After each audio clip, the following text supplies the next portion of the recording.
Shalom, masih pengajaran dari kitab Yakobus dan kita sampai sekarang ke pasal yang kelima, saudaraku, tentang keadaan akhir zaman. Kita melihat dari keadaan apa yang terjadi hari-hari ini, yang kaya bertambah kaya, yang miskin bertambah miskin, dan jurang antara yang kaya dengan yang miskin makin melebar.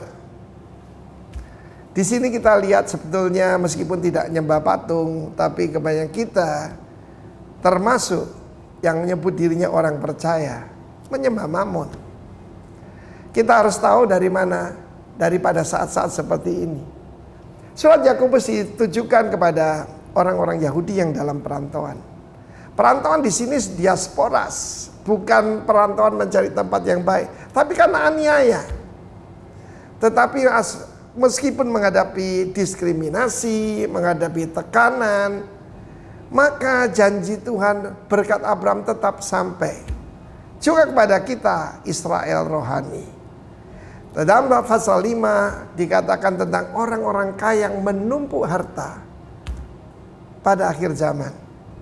Ada orang tanya kepada saya, Pak, apakah corona ini adalah tanda akhir zaman? Saya katakan dengan jelas, ya jelas dalam firman Tuhan akan disebutkan. Loh tapi Pak, ada Spanish flu, ada ya, kita lihat bagaimana Black Death dan sebagainya, SARS, MERS. Perhatikan apa yang dikatakan Tuhan Yesus.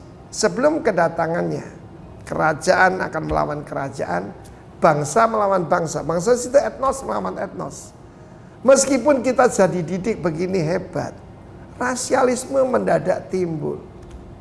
Antara yang putih dengan hitam, yang putih dengan yang kuning. Saudara yang kasih Tuhan, kita sebagai warga kerajaan, kita ini buta warna. Ya, kita tidak membedakan satu dengan yang lain. Sayang sekali, simbol pelangi yang digambarkan busurnya Tuhan sekarang dipakai oleh LGBT.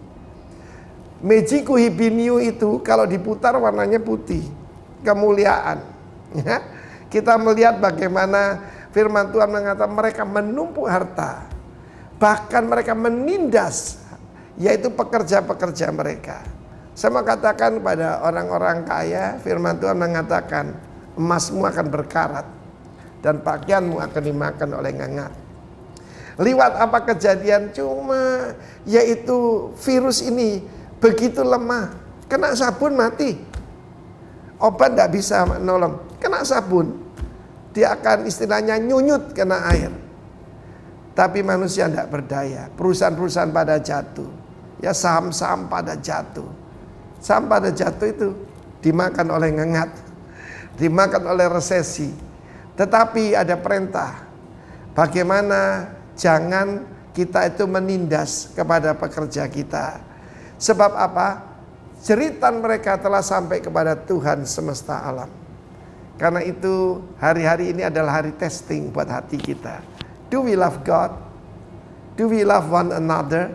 Ini jelas kelihatan saudara ya. Karena itu kita tidak menumpuk harta tapi membagikan harta. Sebab lewat ini saya pernah dikatakan suruh isolasi mandiri. Death is real. Dan death itu di depan mata kita. Dan itu mengingatkan kita, we will not live forever. Tapi Tuhan janji hidup yang kekal telah tersedia. Bagi mereka yang belum terima Tuhan Yesus, terimalah dia sebagai Tuhan dan Juru Selamatmu secara pribadi. Dan kau akan menerima lewat ujian mahkota kehidupan. God bless you warga kerajaan.